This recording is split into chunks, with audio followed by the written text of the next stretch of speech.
Hello and welcome to the August 24th, 2025 episode of Nick's News. I am your host, Nick, brought to you by Some Budget Studios. That's right, we're putting money into this project of ours. I thank you all so much for tuning in or catching the replay on our Nick's News YouTube page. That's right, we love streaming on YouTube. This is a program dedicated to bringing good news to counter all of the bad news that we are bombarded with on a daily basis, with the hope of bringing a little bit of joy back to the world. Several of our articles are pulled from sites like goodnewsnetwork.org and goodgoodgood.co, but we appreciate everything sent in by you, the Nick's Newsies. Hello and good evening, everybody. Hello, Becky. Hello, Nico. Hello, Charlie. This is going to be a great evening. I think we have 7 great articles that I am looking forward to, and I hope you all are looking forward to them as well.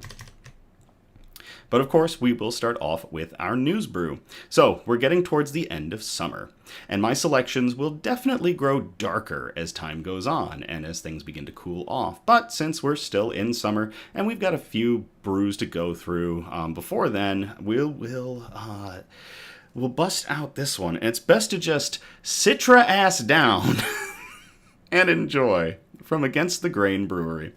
This is an 8.2% ABV Double IPA, and it's a crush or be crushed kind of brew, apparently.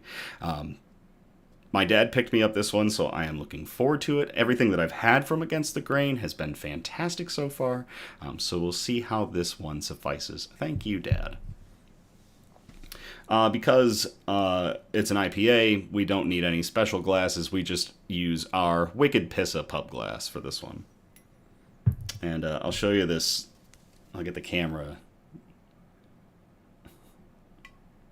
Citra Ass Down.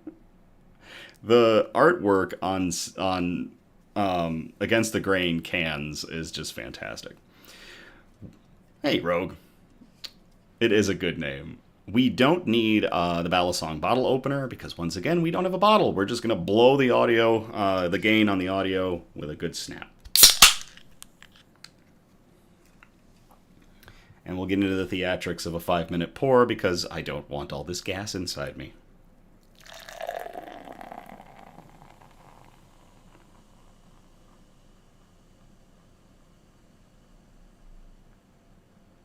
Fizzy, fizzy, fizzy.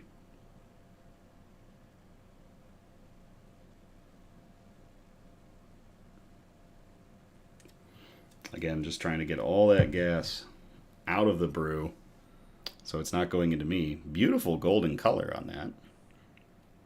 We'll let that settle a little bit. And I'll clean up a drop that fell on my keyboard. There we go. So crispity, says Charlie, with the burbles. Lots of burbles. And while we wait for that to settle, we will get into our shout-outs. So first shout-out. Graphics by Ashford specializes in graphic design, video editing and effects, and photo editing. Besides being Nick's News's awesome graphic artist, Grayson bills himself as a bomb-ass bitch. You can contact him through Facebook or his Instagram. Link to his Instagram is in the description. So to Grayson, who we are forever thankful for all of the graphic art that they have produced for us here on Nick's News, cheers. I'm going to turn that so that Wicked Piss is showing up.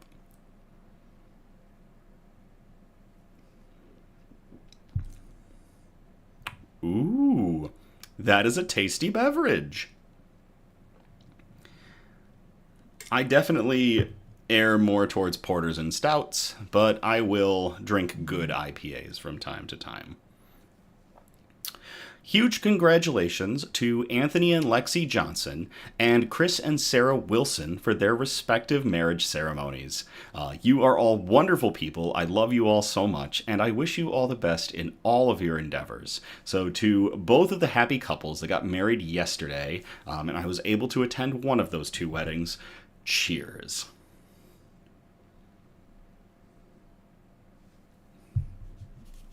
I saw something go off. Nope, nothing I need to worry about. All right. If you would like to be added to the list to receive reminders for upcoming shows, please send a message on the Nick's News Facebook page. You just have to say list and we'll get you added. You can request to be removed at any time, so if you get annoyed by them, if you don't find them humorous, I mean, I love every single one of them that producer Donna makes. But if you don't, if you want to be removed, you can be, and that's no problem. We don't sell your information or use it for anything other than this list. It's just to contact you and let you know when we have an upcoming show. We send out reminders on Wednesday, Sunday afternoon, and an hour before the show on Sunday. And we also have the option to send out reminders over Discord if you prefer. We've been following the story of Mommy, and I believe Nick's Newsy Charlie just absolutely had to update us on this, so we will share this update with you. So we've been following the story of Mommy, the Western Santa Cruz Galapagos tortoise at the Philadelphia Zoo. The nearly 100-year-old mom laid a clutch of eggs in January with the help of her live-in boy toy, Abrazo. 3 females hatched in May, and 6 males hatched over June and July. Nick's Newsy Charlie let us know the Philadelphia Zoo has announced a contest to name one of the males. We have included a link below this shout-out that you can go to check it out. We highly recommend that we name it Nick's Newsy, but that's just me. Probably don't want to do that. I don't know. Just throwing it out there. So, to Nick's Newsy Charlie for providing us with that information regarding a naming competition for one of the males. Cheers.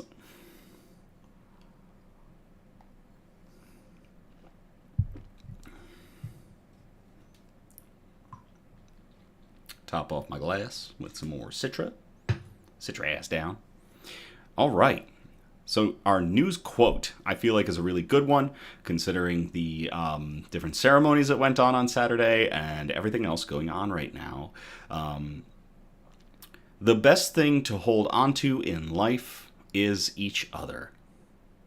That comes from Audrey Kathleen Hepburn, who lived from 1929 to 1993, who was a British actress recognized as a film and fashion icon and a screen legend from the classical Hollywood cinema. And I think that quote isn't just for Mowage, it's for all of us. And I absolutely love it in terms of Nick's News and our community that we have here. The best thing to hold onto in life is each other. I absolutely love that quote. So, Audrey Hepburn, thank you very much, and cheers.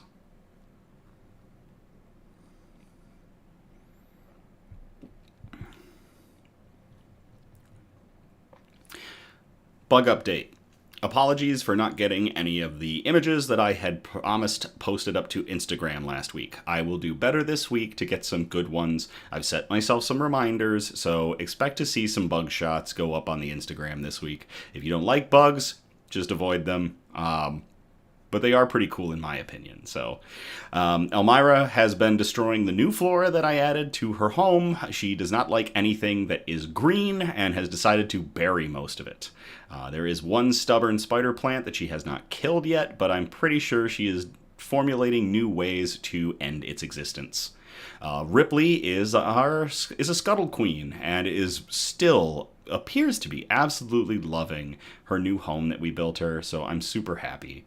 I did manage to get a picture of Sue, but it was still with him in his hide. He's just not coming out of there, at least during the hours that I'm active. And I'm not going to just wait up to, ungodly o'clock just to get a picture of him. I can see him well enough in there. I know he's healthy, and he's very big. So when he comes out, when he decides to grace us with his presence, he will. Again, keep an eye out on that terrarium right there. He used to come out during the episodes and would climb up onto that hide. So keep an eye out if you see him. Post Sue in the chat.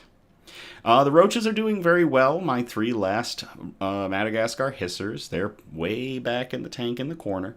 They're doing well as the last survivors. So just a trio of roaches. All is well in the bug world. Charlie says, it's not a phase, Dad. Hashtag gothbug-baby-girl. He's a boy, though. He's just throwing a tantrum. Becky says, bug cam. I have been considering what to do with the old webcam. I could figure out how to do a dual cam system. I'm pretty sure I could put it in a corner. I could maybe take up this space that's by this wall. I could do some interesting stuff with a bug cam idea, so we'll look into our options. Oh, Elmira. Yeah, Elmira is definitely. I hate everything of green and is just burying it. Hey, T. I will also. It's funny that T popped in because I was going to say one more thing real quick before we kick off our good news. I have a headache right now. I have a massive headache right now because T and I decided to go see a movie. T is the producer of Dyname, the Daikaiju and Anime podcast, of which I am sometimes a co-host or a voice on it. I really appreciate T for including me in it. It's a great time. We have a blast recording podcast episodes regarding kaiju films, anime, and all sorts of stuff. So we went and saw a movie today. We went and saw Primitive War. I will warn you, that movie is a fever dream built on the foundations of Apocalypse Now and Jurassic Park with the sci-fi of Hellboy thrown in. It is bonkers. And I'm still processing it. So if you're going to go see a film and you want to have a near religious experience and potentially a questioning of whether or not God exists, go see Primitive War. It's wild. T says, hi everyone. By the way, hissing cockroaches are awesome. Yes, they are. All right. That is going to get us into our good news, and our broadcast is broken up into 4 major categories. Those categories are science and technology, health and medicine, flora and fauna, aka plants and animals, and wholesome notes, the really nice articles that we like to end on. So, we are going to start off in category 1, science and technology. I will answer a question real quick. T just asked, what was the better dinosaur movie of 2025, Nick? Jurassic World Rebirth or Primitive War?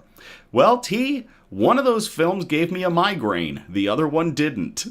Since I'm talking about the one that gave me a migraine, I would bet money that my favorite dinosaur movie of 2025 has been Jurassic World Rebirth. All right, let's get into science and technology. We've got one article in here, and we called it Photovoltaic Foliage. I will copy and paste this into the chat if y'all want to read along.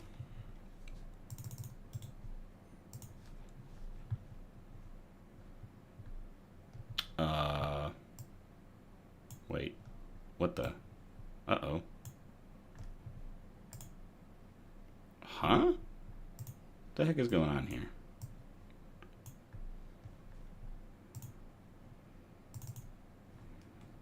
Why are these split? What? What just happened? There we go. Jeez, that was weird.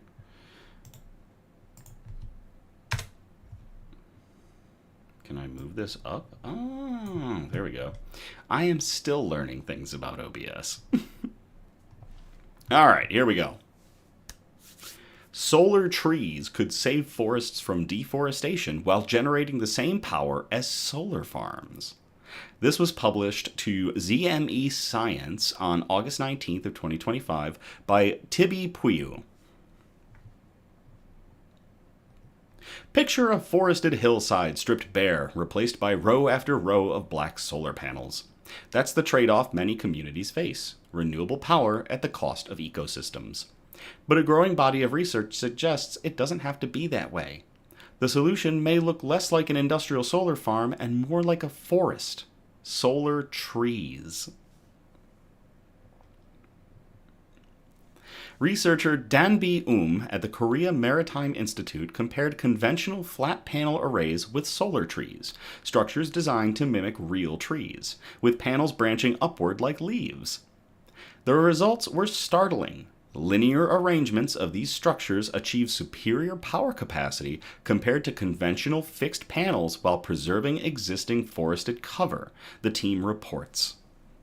Unlike ground-mounted panels that demand clear cuts, solar trees are built and installed vertically into the canopy. This design allows light to filter down to understory plants while still capturing energy above. In simulations using Google Earth satellite imagery, Dan B. found that solar trees preserved 99% of the forest compared to just 2% left standing when flat panels were installed, all without sacrificing power output. Conventional solar farms need a lot of land. In South Korea, that means cutting forests to install large arrays of flat panel plants, a process that completely destroys the biodiversity of the forest ecosystem, warns. Between 2016 and 2018, deforestation tied to solar farms in the country more than quadrupled. Solar trees sidestep deforestation. By placing them along hiking trails or forest boundaries at 20-meter intervals, the researchers showed that 63 trees outfitted with high-efficiency panels could match 1 megawatt capacity of a conventional plant, all while leaving the forest intact. The advantages, of course, go beyond forests. In cities, solar trees provide shade for pedestrians and cars while generating clean electricity. Some models include charging ports for electric vehicles or benches equipped with wireless charging. Researchers also note their cooling effect in urban heat island zones, where rising summer temperatures threaten public health. This research arrives at a critical moment. Nations have pledged at recent climate summits to triple renewable energy capacity by 2030 while halting deforestation. The problem is that those goals often collide. In South Korea, deforestation tied to solar projects surged from 529 hectares in 2016 to 2,443 hectares in 2018. Similar conflicts play out worldwide from the Amazon to Appalachia. The solutions may lie in designs that treat forests as allies, not obstacles. Solar trees already exist as prototypes, from a 2017 installation outside South Korea's National Assembly to what India's CSIR-CMERI calls the world's largest solar tree, capable of producing 11,500 kilowatt hours annually. Yet until now, most studies looked only at the performance of individual units, not how entire groves of them compared to sprawling panel fields. This study is the first to run that head-to-head test in coastal forests. The economic case is growing too. South Korea has some of the world's highest land prices. Because solar trees require far less ground, they could prove cheaper than paneled farms in countries where land is at a premium. And as solar panel efficiency continues to climb, tree-based installations will only get more competitive. Still, challenges do remain. Few major manufacturers produce panels specifically designed for solar trees, and installation costs remain higher than for flat arrays. Efficiency is limited by shading between branches, though new designs, like helicoidal or sunflower tracking trees, address this issue. The researchers argue that international bodies like the Green Climate Fund or national governments may need to subsidize early adoption. Without that support, companies are unlikely to take the risk of scaling up. Plus, solar trees have some added benefits. They promise landscapes where people can hike, watch birds, or simply rest under shade, all while the forests keep pulling carbon from the air. Solar trees are a promising dual solution to align energy and environmental priorities, the authors conclude. The findings were reported in the journal Scientific Reports, and there is a link to that one in the article. To researcher Dan B. at the Korea Maritime Institute and everybody involved with the design of a potential new green energy solution, solar trees. Cheers.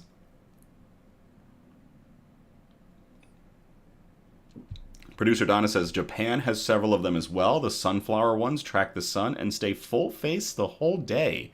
That is awesome.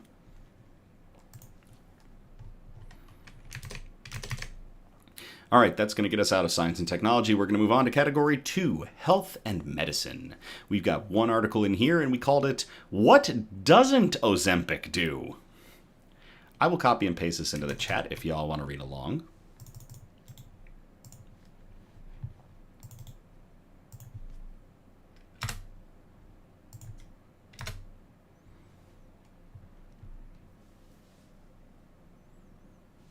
I keep hoping he'll come out.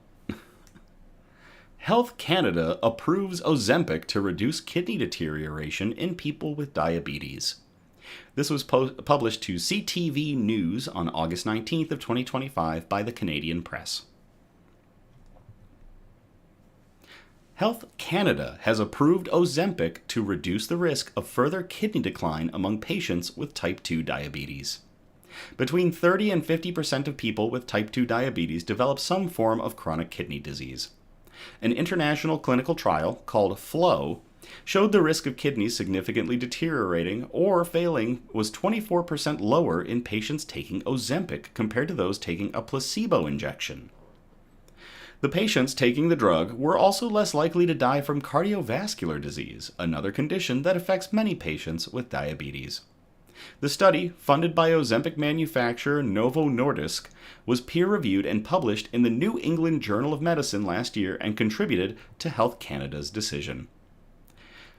Dr. David Cherney, a nephrologist at Toronto General Hospital, helped lead the Canadian part of the trial and says the results show it's possible to reduce the loss of kidney function before patients need dialysis or a kidney transplant. What my patients are scared of is dialysis or a transplant, said Cherney, who is also a senior scientist at the Toronto General Hospital Research Institute, in an interview. I can reasonably reduce the risk and thereby reduce their anxiety and fear of serious complications, not to mention all the cardiovascular disease, which patients are also extremely afraid of, he added. Dr. Ehud an endocrinologist in Vancouver who was not involved in the study, said the results are credible and that Health Canada's approval of Ozempic to help prevent kidney decline is great news. The prevention of kidney disease is a very important goal in the management of patients with type 2 diabetes. And this is another tool, said Dr. who is a professor of endocrinology and metabolism at the University of British Columbia. Ozempic is the brand name of an injectable dose of semaglutide, a glucagon-like peptide 1 or GLP-1 hormone. Ozempic was first approved in Canada as a diabetes medication because it reduces blood sugar. It can also decrease appetite and has been approved as a weight loss drug for people with obesity at a higher dose user under the brand name of Wegovy, which is also manufactured by Novo Nordisk. In an email, Health Canada confirmed to the Canadian Press that on August 13th it had approved Ozempic to reduce the risk of sustained estimated glomerular filtration rate, EGFR decline, end-stage kidney disease, and cardiovascular death in adults with type 2 diabetes and chronic kidney disease. That is a weird word. Glomerular filtration rate is a measure that shows how well the kidneys are filtering out waste and excess water. That's fascinating. Ozempic is the first GLP-1 drug approved in Canada to protect both kidneys and the heart in patients with type 2 diabetes, said noting that the cardiovascular benefits of semaglutide have been extensively studied. The benefit of Ozempic is that you also get weight loss, which is a very important goal for most people with type 2 diabetes. That's a very exciting combination, he said. Some people experience gastrointestinal side effects when they take Ozempic, said, including nausea, vomiting, constipation, and diarrhea. Yay, Pepto-Bismol! More severe complications can include gallbladder inflammation and pancreatitis, but most side effects are minor, he said. Charlie says, I'm on Wegovy. It has been a huge assistant for me with weight loss and regulating my kidney issues. Charlie, that's awesome. Becky is also on Wegovy. Very cool. The benefit of slowing or stopping progressive kidney disease in people with diabetes would outweigh the risks of minor side effects, said. The FLOW trial was conducted in 28 countries, including Canada. The researchers randomized 3,533 people with diabetes and chronic kidney disease to either receive Ozempic or a placebo. The study was conducted between 2019 and early 2024. Participants were followed for an average of 3.4 years to monitor for major kidney disease events, including kidney failure leading to dialysis or transplantation, a 50% reduction in kidney function measured by glomerular filtration rate, or death from kidney-related or cardiovascular causes. The Ozempic or placebo doses were given to participants on top of other medications they were taking, including drugs to control blood pressure and blood sugar. Although reducing blood pressure and blood sugar have beneficial effects for the kidneys, Cherney said Ozempic appeared to have an additional positive impact on kidney function, and future research can help pinpoint how that works. Another weapon against kidney disease is incredibly powerful, and these medicines will often turn patients around who are doing very poorly because it addresses so many different issues: the kidney, the cardiovascular, the metabolic, and the weight, said Cherney. Said it's possible Ozempic could play a role in reducing inflammation in the kidneys, and that might be one explanation for its positive effect. Regardless of the reasons for its effectiveness, he said FLOW trial and Health Canada's approval reinforces the importance of using the drug relatively early in the disease process to minimize kidney damage in people with type 2 diabetes. That is really cool. To everybody involved in a gigantic study that found that Ozempic not only helps with weight loss, but also helps with cardiovascular disease and kidney damage. Cheers.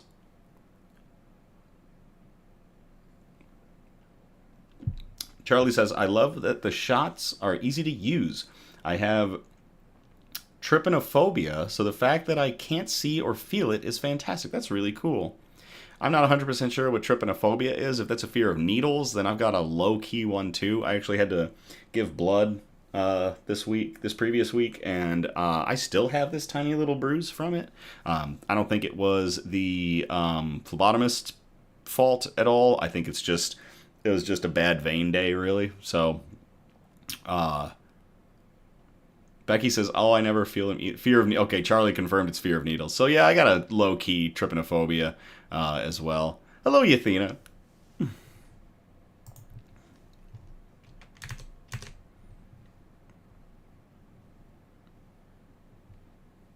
Okay, that's going to take us out of health and medicine. We're going to move on to category 3, flora and fauna, aka plants and animals. And this first article was sent in by Mona. Mona, thank you so much. We called it Birds of a Different Feather Still Flock Together. I will copy and paste this into the chat if y'all want to read along. How's the camera doing tonight? Is it looking fuzzy for anybody, or are we looking good?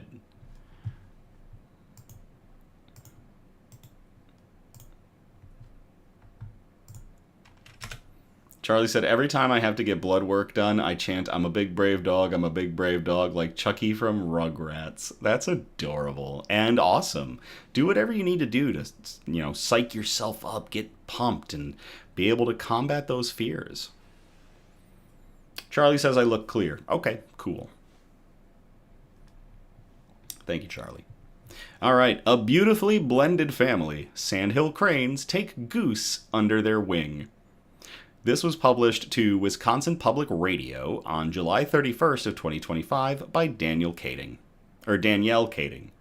Becky says you're good. Donna also says you're crisp. For the past 8 years, Madison resident and wildlife photographer Allen Ginsberg has been following 8 pairs of sandhill cranes at a half a dozen nesting sites in Dane County. One pair in particular comes back to a smaller pond close to friends of his who live on the city's west side. Since April, Ginsberg and his friends have watched as the birds laid a pair of eggs in a nest on the banks of the pond, with one hatching into a fluffy colt. Not long after, water levels rose from recent rains and flooded the nest. It's unclear what happened to the other egg, but the birds soon went in search of a new home. They took up residence in the nest of a pair of Canada geese, forcing those birds to go elsewhere. It soon became clear, though, that a goose egg had remained behind, because it hatched into a gosling. All of a sudden, we had the rather strange sight here of a sandhill crane mother with 2 chicks, one being a Canada gosling and the other being a sandhill crane colt, Ginsberg said. Ginsberg said the cranes immediately accepted the gosling as their own. For about a week, the geese protested and surrounded the nest, but the father sandhill crane would chase them off any time they got too close. And if you've ever seen a sandhill crane, they are terrifying. They are the height of a small child. When they spread their wings, it is like seeing something out of the prehistoric era. Something that Tia and I saw when we watched Primitive War earlier. It is nightmare fuel. After a week or so, the geese left the pond, Ginsburg said, and the new blended family, shall we say, had the pond to themselves. Becky says, I will have to catch the rest on replay. I can barely keep my eyes open. Have a great week, everyone. Thank you very much, Becky. I greatly appreciate you. Thank you for tuning in. Ginsburg has been documenting the birds at least twice a week with the delight of neighbors and citizens beyond the state's capital city. After 12 weeks, the gosling is almost a full-grown goose, and the crane colt is larger than his mother, but the family remains together. Over time, Ginsburg said their following has only grown as he documents their daily routine, capturing around 2,000 photos. In the evenings, the birds retreat into the reeds, disappearing back into the pond. In the mornings, they emerge and trek into the backyards of up to 24 homes, checking out the bird feeders. The four cross the street in a line that Ginsburg finds reminiscent of a famous Beatles album cover. I call it the Albee Road Procession, Ginsburg said. Ginsburg said he observed the father trying to feed a frog to the goose, which couldn't get away from it quickly enough. Even the colt couldn't get the frog down when offered, and the amphibian fell back into the pond. As omnivores, sandhill cranes typically feed on seed, grains, frogs, and snakes. Geese are largely herbivores, though, and prefer grass and aquatic plants. Even so, the birds seem to have adjusted to each other's diets and physical differences. The long-legged cranes will stop and wait for the goose that waddles along on its stubby legs while they're out roaming the neighborhood. While weeks have passed, Ginsburg said the mother is still looking out for the goose, bringing food or breaking up fights between it and the young colt. Ginsburg's grandkids have named the colt Copper and the goose Goldie. He's mulling the possibility of a book to chronicle their adventures. T says, cranes and herons are basically just modern pterodactyls. Preach. While uncommon, the International Crane Foundation's Ann Lacey said several instances have been observed of sandhill cranes adopting a goose into their fold. Lacey, director of Eastern Flyway Programs North America, said a crane family adopted a gosling last year in the Lake Wingra area of Madison. And the organization is hearing more instances of such cases, including a Minnesota couple who documented a similar family near their lakeside home. Lacey said it's believed the same goose returned to the crane family each year. They share space amicably, and then the goose actually paired naturally with another goose and raised its own family right next to the assumed same crane family that raised it, Lacey said. Minnesota couple Martha Harding and Gary Noren authored a children's book to document the family, and there's a link in the article to that children's book. Lacey said it's likely people will report more such cases since both cranes and geese reside in developed areas. The populations of both birds have also rebounded in Wisconsin. More recent data estimates the breeding population of Canada geese in Wisconsin is more than 181,000 birds. Fall surveys from 2018 to 2022 show Wisconsin has around 51,000 sandhill cranes. That is awesome. In observed cases in Madison and Michigan, the families parted ways when the adopted geese died. Ginsburg said he's observed Copper and Goldie beginning to take flight for about 10 yards at a time, raising the question of whether the family will stay together when they eventually migrate. We all want a happy ending where they all literally fly off into the sunset, Ginsburg said. Nico said, wow, I remember when I saw a big white farm goose with Canadian geese and thought that was wild. As Ginsburg continued to observe the family, he has started printing small blank note cards displaying his photos that people can buy. He said a portion of the proceeds will go to benefit the International Crane Foundation. He's raised about half his goal of $1,000. If there's anything he's taken away from watching this family, Ginsburg said it's that the birds have shown there's no reason to fear those who are different. You have this beautifully blended family growing up as if everything is normal. Nothing should be different, Ginsburg said. You've got these birds who are so accepting of one another. I think we can all take a couple of lessons from that attitude. To Madison resident and wildlife photographer Allen Ginsburg for capturing photos for this event, and to the family of sandhill cranes that adopted a gosling into their midst. Birds of different feathers flock together. Cheers.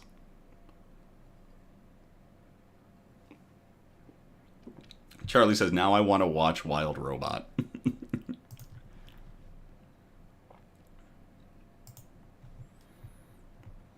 All right, we call this next one Like Watching History Breathe. I will copy and paste this into the chat if y'all want to read along.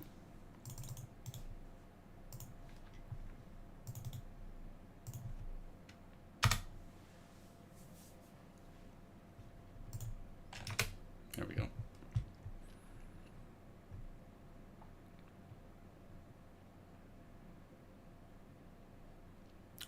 Joy and relief as lotus flowers bloom again in Kashmiri Lake after 3 decades. This was published to goodnewsnetwork.org on August 18th of 2025 by Andy Corbley. Lotus flowers are blooming again in Kashmir's historically largest lake, having been freed from the grasp of underwater silt that strangled them for 3 decades.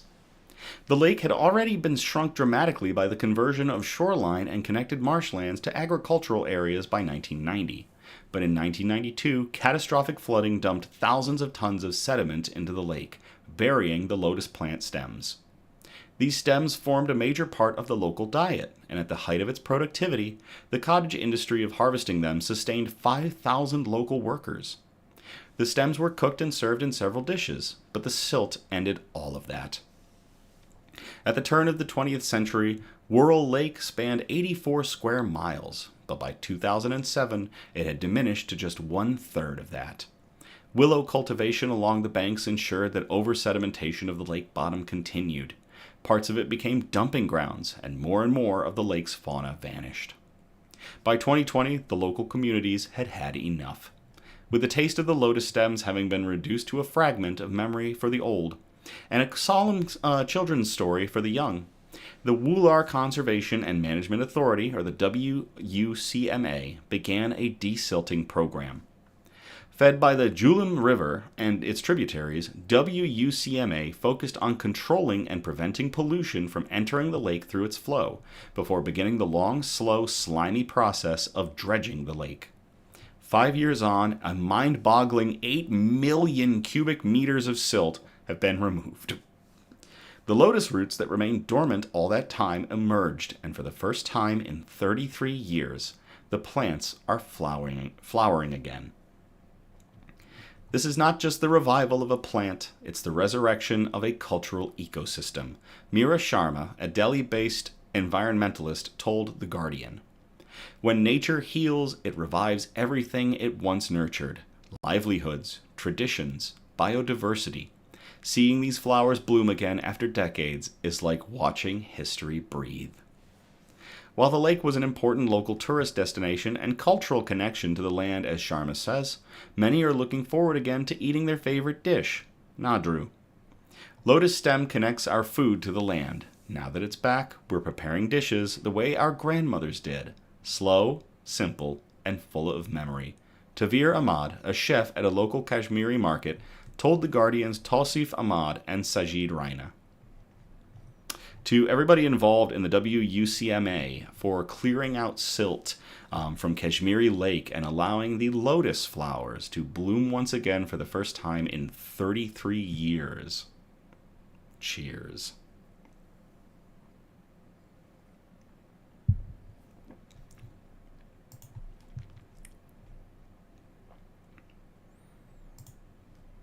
All right, one more article here in Flora and Fauna. This is an All the Buzz article. So I will copy and paste this into the chat if y'all want to read along.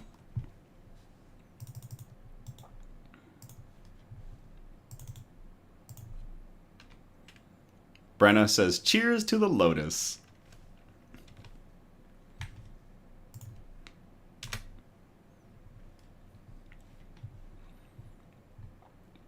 Scientists found the missing nutrients bees need. Colonies grew 15-fold.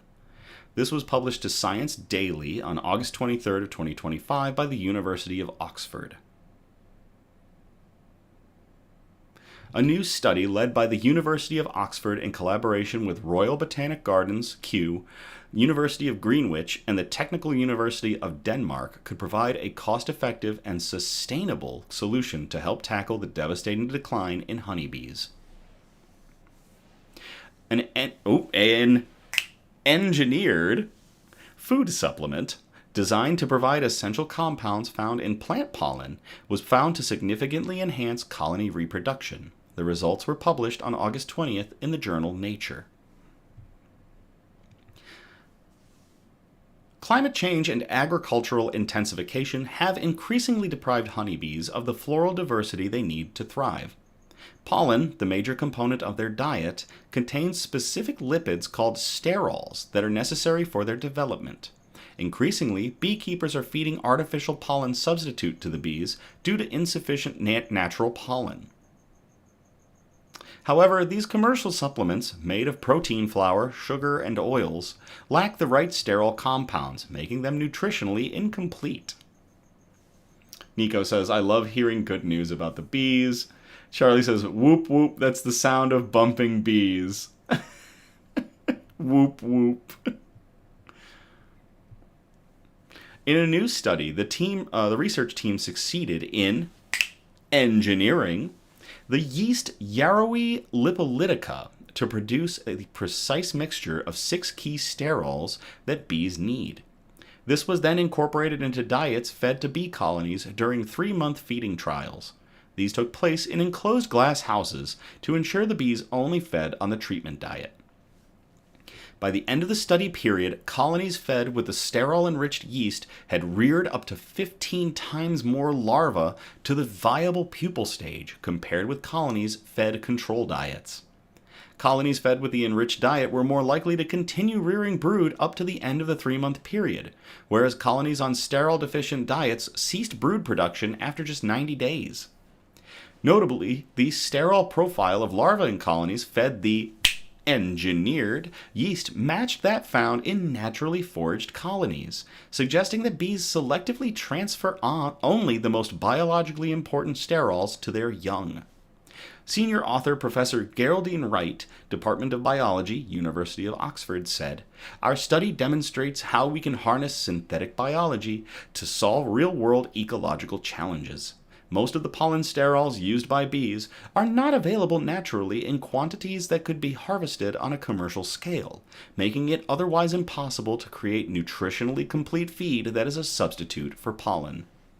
Lead author Dr. Eleanor Moore, the Department of Biology, University of Oxford at the time of the study, now Delft University of Technology, added, "For bees, the difference between the sterol-enriched diet and conventional bee feeds would be comparable to the difference for humans between eating balanced, nutritionally complete meals and eating meals missing essential nutrients like essential fatty acids. Using precision fermentation, we are now able to provide bees with a tailor-made feed that is nutritionally complete at the molecular level." That's really cool. Before this work, it was unclear which of the diverse sterols in pollen were critical for bee health. To answer this, the researchers chemically assessed the sterol composition of tissue samples harvested from pupa and adult bees. This required some extraordinarily delicate work. For instance, dissecting individual nurse bees to separate the guts. The analysis identified 6 sterol compounds that consistently made up the majority of bee tissue. 24, oh god, here we go with the scientific names. Prep. Blah blah blah. Flub flub flub. Here we go. 24 methylene cholesterol, campesterol, isofucosterol, beta-cytosterol, cholesterol, and desmosterol. Whew! Saying words like that is a workout. Charlie says, "So it's like pre-workout for bees." I'm here for it. I hope that they make it so we can buy it in stores. Our hummingbird feeders have been seeing a great deal of activity from bees too. Mine have been too.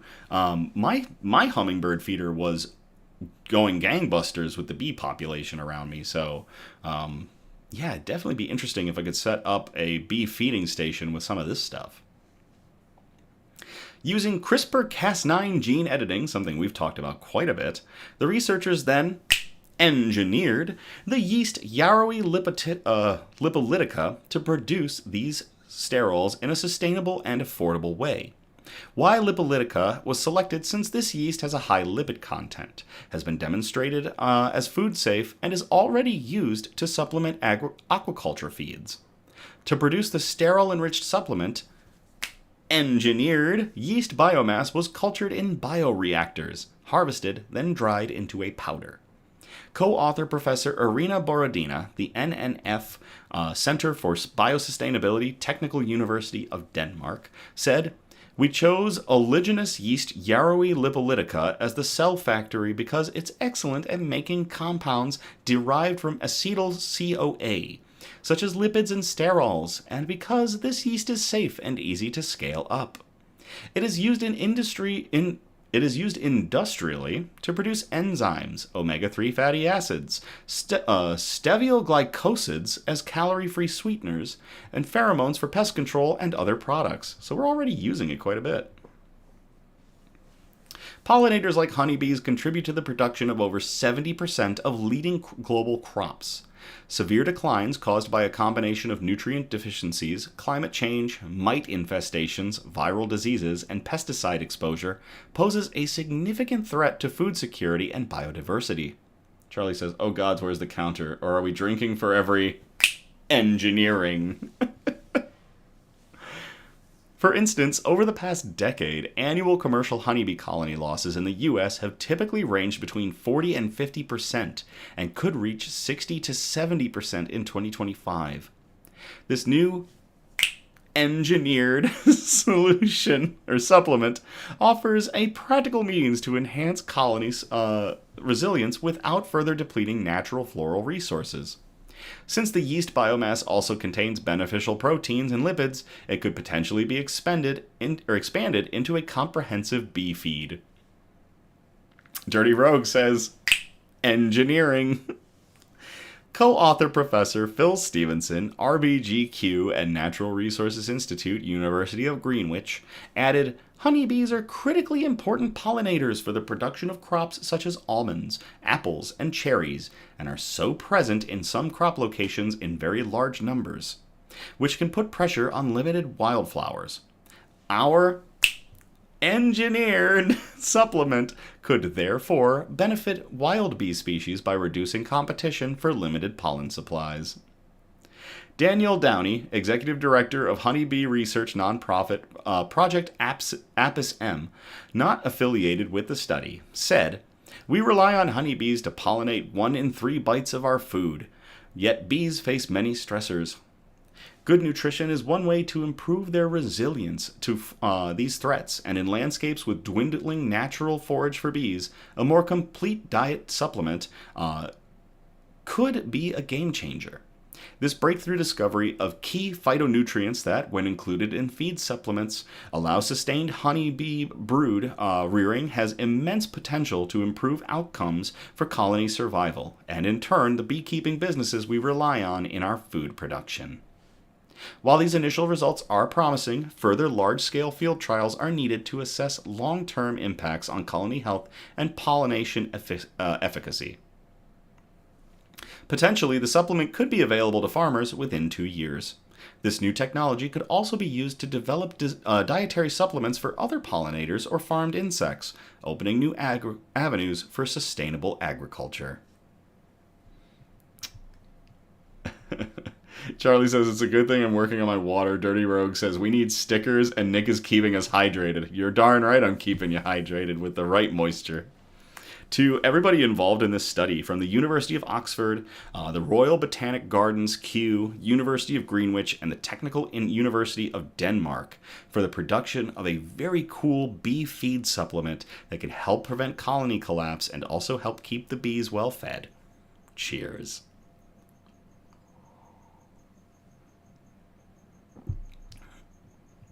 Brenna says, "I could have used that to save the carpenter bee I found last week suffering from pesticides. R.I.P. I'm sorry to hear that. I do my best to protect the carpenter and mason bees that I've got around my house.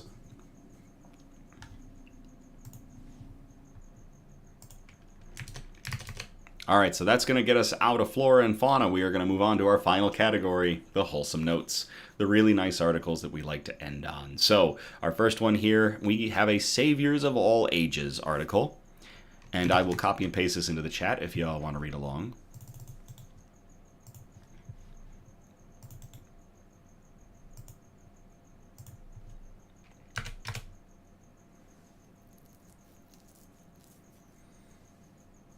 Mayanaka says, I have a full family of bees feeding on my onion bulb flowers daily. That is awesome!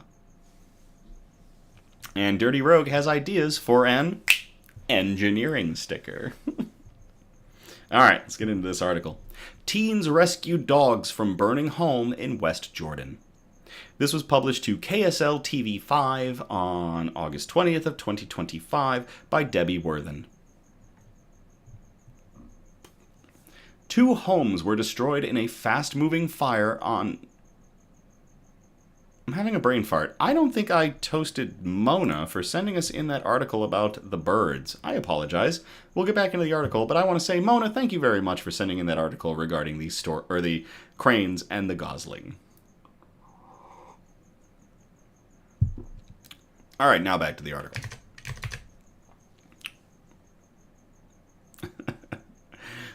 Two homes were destroyed in a fast-moving fire on Jackling Drive, but thanks to quick-thinking teens who lived nearby, 2 family dogs were saved from the flames. The fire broke out suddenly, sending thick smoke into the neighborhood. A group of teens living just a few houses down didn't hesitate to jump into action. Without a second thought, we just jumped the fence, one of the teens said. We got down there to see if we could help, see what we could do. As they approached the burning homes, the situation escalated. When we got down there, the propane tanks exploded, another teen recalled. The boys ran to a neighboring house and saw a truck in the driveway, but no one was coming out. Our first thought was, oh crap, somebody is in there, one said. Ring doorbell footage captured the teens pounding on the door. When they looked through the window, they saw a dog inside. We kicked down the door, one teen said.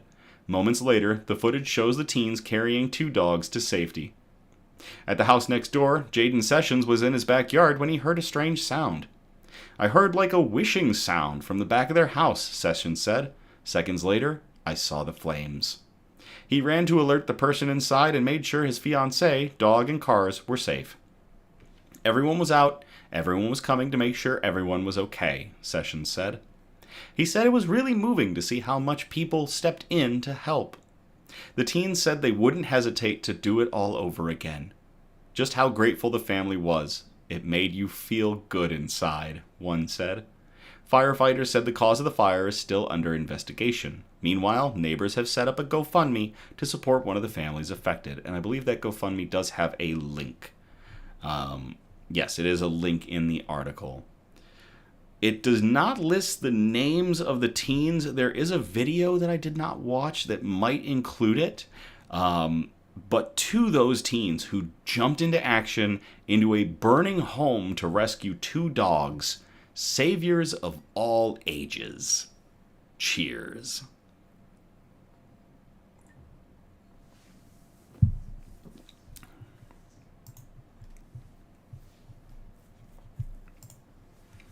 Alright, and now we've got our last article of the night, and we called this one, Lego Oma Builds Bright. I will copy and paste this into the chat if y'all want to read along. As some of you know, I am an avid fan of Legos. I have been my whole life. I love building things. I've got a couple Lego structures out in my living room, just odds and ends. This is taking it to a whole different level, though. So, German grandma builds wheelchair ramps from Legos to make her town more accessible and colorful. This was published at goodgoodgood.co on August 18th of 2025 by Megan Cook. Nico says, I love Lego. 30 years ago, Rita Ebel was in a car accident that left her with incomplete paralysis. In the decades since, the 67-year-old has gone through 2 divorces and survived cancer. But Ebel, who is quick with a laugh and often wears a smile, prefers to look on the bright side of things. There is no situation that is just bad, Ebel told Ability magazine. We all need to find this tiny good part in the negative circumstances ourselves. As an ambulatory wheelchair user, Ebel can walk short distances, but largely relies on her wheelchair to get around. But in her hometown of Hanau, Germany, Ebel found that most businesses were inaccessible to her after her accident.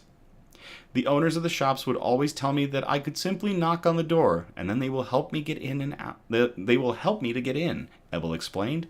They thought this wasn't a problem. However, Ebel countered, if you are an active wheelchair user who is used to being independent, you aren't going to stop in front of the door, knock, and ask for help. So she took matters into her own hands, building wheelchair ramps of her own design, not out of wood, concrete, or steel, but something more colorful. Lego bricks.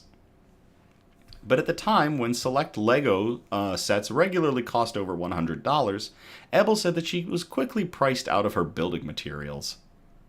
Getting the Legos is actually the hardest part, Ebel said. People who have Lego at home usually don't want to give them up because it's something that goes through all generations.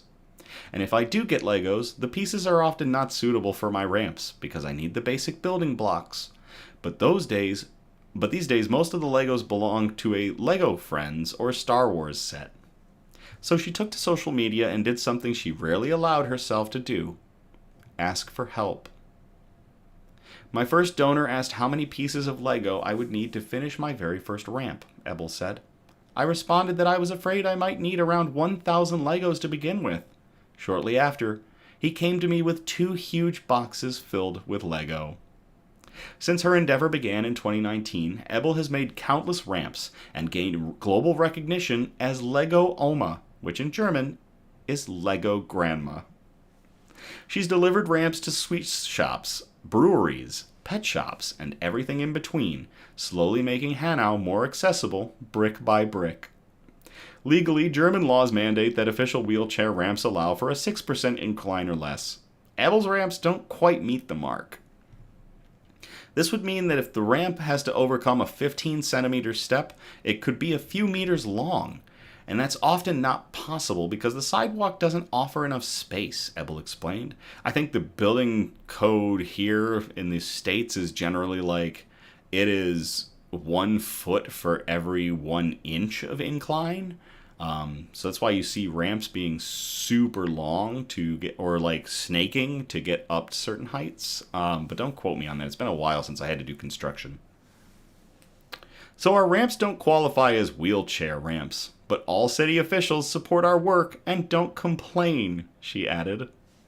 But in the end, the wheelchair users don't care much about regulations if the ramp allows them to independently enter and exit the shop. Like many disability initiatives, the added accessibility benefits everyone in the community. From parents with strollers to people on crutches, the ramps play a heavy role in whether customers even consider stepping into stores. And the colorful patterns are a visual aid for those with low vision, an early cue that an incline is ahead. Typically, it only takes Ebel 3 to 4 hours to build a ramp. But since the donations have poured in, it's not necessarily a matter of time, it's a matter of storage. Fortunately, her landlord offered her a second basement room solely reserved for Lego. And the donations keep coming. Earlier this month, I had a visit from the Terminal for Kids Kindergarten Rainbow Land from Babenhausen, who brought us their assorted Lego bricks Ebel posted on Instagram in February, alongside photos of her surrounded by beaming kindergartners. The children were very excited about the Lego ramp, driveway assistance, and the amount of Lego bricks in the workshop. Thanks again to the daycare for the Lego donation. That is awesome. To the Lego Oma, Rita Ebel, for constructing ramps out of Legos to help those in wheelchairs or with mobility assistance requirements. Cheers.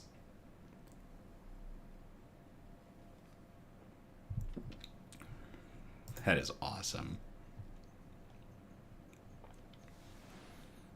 All right. We thank you all again for tuning in or catching the replay on the Nix News YouTube page. 7 amazing articles tonight, and I Absolutely love going through these. This kind of Hopecore stuff is amazing. Again, we're live every Sunday, and our next episode will be on August 31st of 2025. I encourage participation, so if you feel inclined, you can message or post suggestions for news brews, shoutouts, news quotes, and especially good news articles that we can present on future episodes of our show. If you send us a bunch of articles, we appreciate if you spread them out across our categories, and those 4 major categories, again, are science and technology, health and medicine, flora and fauna, aka plants and animals, and wholesome notes, the really nice ones we like to end on, like Lego Oma. You can message us on Facebook or Instagram, or you can email us at somebudgetstudios@gmail.com. Links are in the description of our videos. Feel free to like, subscribe, or comment on our Facebook and YouTube videos, on our Instagram posts, on our TikToks, to get good news and joy out into all the algorithms. Please, no SEO improvement advertisements. We are not looking for anything of that sort. But really, just all the interaction that y'all have done continues to grow Nick's News. We are up at 103 subscribers on YouTube. We crossed the 100 mark before last episode. I can't thank you all enough. This is incredible. I did not see this happening. So it's been amazing. And yeah, all that like, subscribe, comment, just follow our content and let us know how we're doing. You know, we read everything. So everything y'all do helps continue to grow Nick's News and make it the amazing Hopecore content that it is. Yeah, T says, glad I could make it to the stream. This was fun. Thank you very much, T. And Charlie says, good episode as always. Have a good night, everyone. And also thank you for putting up with my shenanigans. As always, thank you again. I love you all. Have a great night. And I will play us out.